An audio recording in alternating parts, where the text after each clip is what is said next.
Okay mga brother, nakabili tayo ng marigoso sa palengke. So ngayon iluluto ko na yan para may tanghalian ako. Sasawagan ko ng ulo ng hito. Yan napakasarap, kamatis. Pakuloyin ko lang yan para lumasa.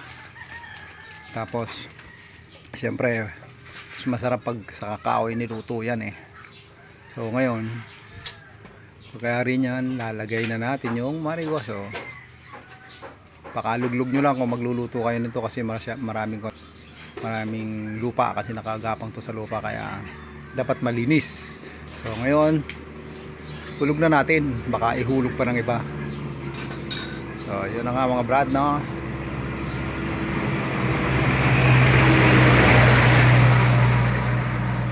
Yun, sinimot na para pamparami.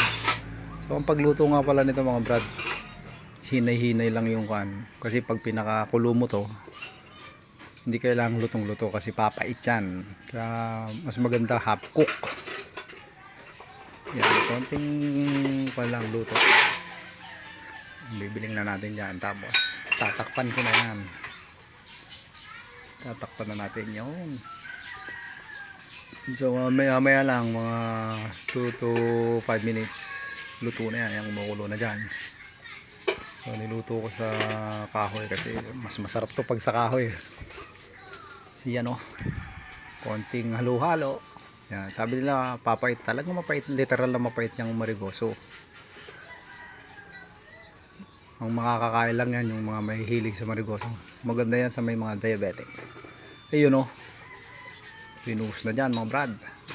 So alam nyo na pagka binuhos na sa lalagyan, ang kasunod nyan kainan na. So mga brad, yun na lang kakain na tayo. See you at my next vlog. Okay, babus, kain po tayo ng papaitan kung tawagin. Okay, thank you.